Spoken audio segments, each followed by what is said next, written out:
There's only one reason to buy the Rebel. I'll include a link to the Ram and Hebrews website in the description down below. They're providing us with the Rebel and with the RHO. Also include a link to my car buying guide. Let's get into it.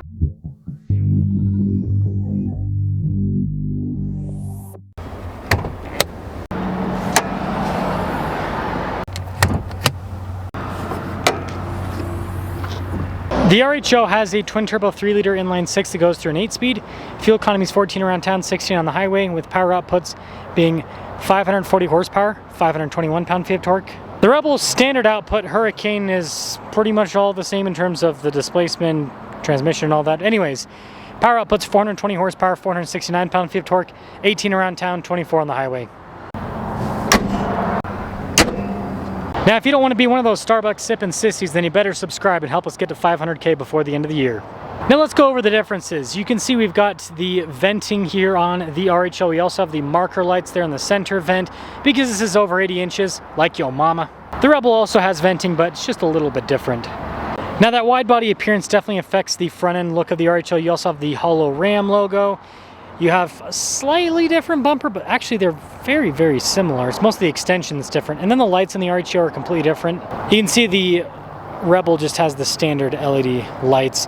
But yeah, the front end doesn't look bad on the Rebel. It's just not as stylized. So yeah, when you see the trucks parked next to each other, it looks like one of them has been hitting the gym, the other one's been skipping leg day. I mean, seriously, the Rebel has 33-inch tall tires versus the RHO's 35-inch tall tires. And just look at the size difference with the fenders. And that tire size and everything does create a height difference. The mirrors, I think, show this the best.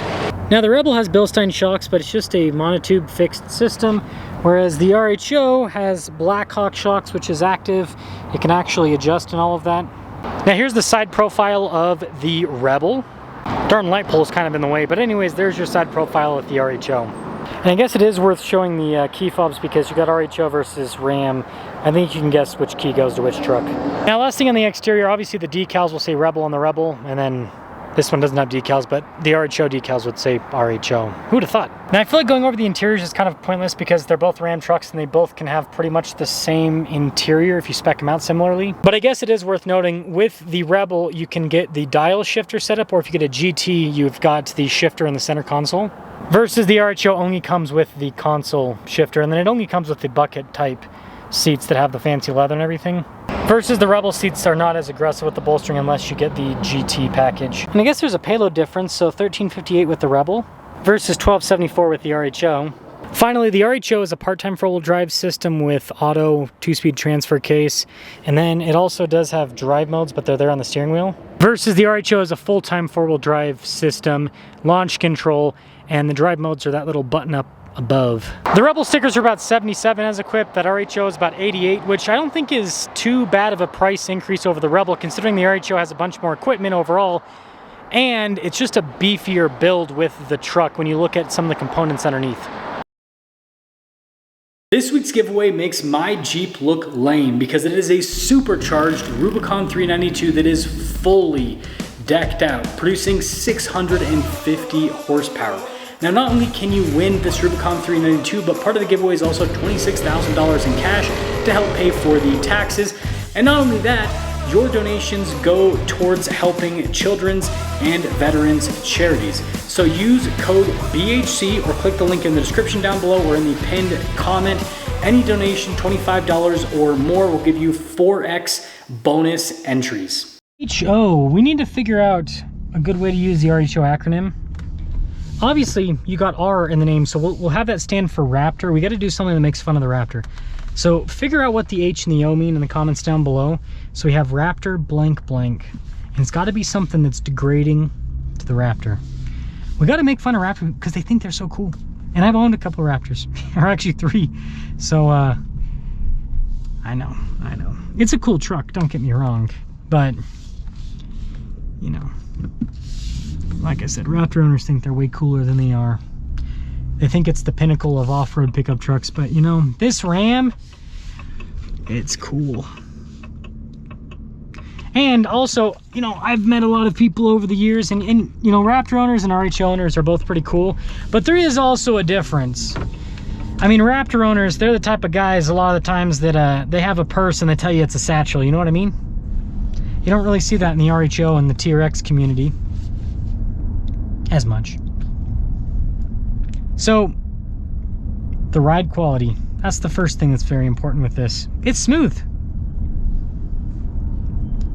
Those Blackhawk shocks, they do a great job. I mean, this is luxe. And you've got the acoustic glass up front that also helps insulate the interior. It's quiet, man. It's so nice. Turn on the ventilated seat. Man, it got hot today. Interesting. It's that time of the year, though, where the temperature swings violently. Full-time four-wheel drive is interesting. I know some people will be critical of it, but it's nice to have grip all the time. And I mean, all the cars that I own right now are full-time four-wheel drive. I kind of prefer it to... I do like the steering feel in a part-time system, because when you're in two-wheel drive, you get like a really nice consistent turn-in with the steering rack and everything. But I'm okay with conceding that a little bit for grip all the time. Speaking of Raptors, look at that. We got 2 Starbucks sipping sissies down the road. Nerds. Got EcoBoost, and then you got a Bronco Raptor that also has an EcoBoost. I call them the Eco Poop. They're actually pretty good engines, but I will say I prefer the inline 6 in this to a V6 any day of the week. Because I mean, look at this delivery. Just rips to redline. It's just boom. Whereas the Raptor will have a torque hit, and then it just every single V6 does not. None of them have top ends. They all taper off at the top end. It's just pathetic. It's sad. It's depressing. This is a cool truck. I was supposed to get one of these as a demo last year and never materialized. I was really excited to take the RHO off-road and show you guys what it's made out of, but you know, someone decided to wreck the truck.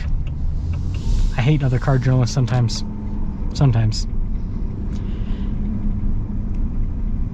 This is worth looking at. Don't be a Ford cultist. Don't be a Rebel cultist. But yeah, especially don't be a Ford cultist. Like, go and check one of these out, go and drive one of these, and you'll find out that, man, this interior is nicer than my Ford. This is quicker than my Ford. Sounds good. It's comfortable. I like acoustic glass. There's so much to like about this truck. And so I think that a lot of you are metaphorically shooting yourselves in the foot by not looking at one of these, because a lot of you would drive one of these over the Raptor and you'd enjoy it a lot more, both on-road and even on, like, this can match the Raptor's performance off-road. I owned the TRX, I owned the Raptor, and I will say the Raptor's suspension over big compression is a little bit more comfortable, but this is just as capable. It is simply just as capable. So there's the RHO. Well, Rebel. There's one reason to buy the Rebel. Because you can't afford the RHO. That's what it is. That's what it is. I said it. I'm not taking it back. No takesy backsies, whatever. Seriously though, I mean, you look at, there's so much price crossover between the two trucks, and you look at the equipment. And so, yeah, I think that's the obvious conclusion, is that the only reason why you get the Rebel is because the RHO is just a little bit out of grasp. And I don't think, like, I'm not judging anyone for that. I understand everyone has different jobs, and it's not like an elitist opinion. It's just like, and this is the same thing with the Tremor and with the F-150 Raptor. Why do you get a Tremor? Because you can't afford the Raptor. You look at, and it's not like the payload is that much more on the Tremor and then on the Rebel compared to the RHO and the Raptor. It's like the payload's barely different. The towing capacity is a little bit different, but yeah. I said it. I ain't taking it back. The Rebel does still drive nice. It's just, it's an inferior truck. It's objectively an inferior truck. Now, if the Rebel was $10,000 less sticker price in all of its packages, then I would be gung-ho about it. And that's really the problem, is it's not the truck itself, it's about where Ram has priced it. And then you go and look at what happens, and RHOs typically don't have as much discount as Rebels. And so it's like the manufacturers playing the MSRP game of having MSRPs that are too high for the package that they're offering, and Yeah, it's just a complete mess. Yeah, they play that little MSRP game, and so then you have situations where, you know, they probably, Ram could probably sell more Rebels and Ford could sell more Tremors if they just priced them properly, rather than pricing them too high for what the market values those type of vehicle, these type of trucks as, you know. But anyways, when it comes to the powertrain performance, well, Volvo.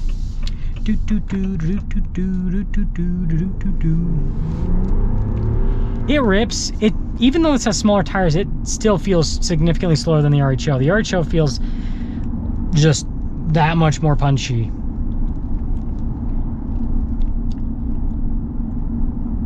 Conclusion. Well, it's not that hard. If you can afford the RHO, buy it over the Rebel.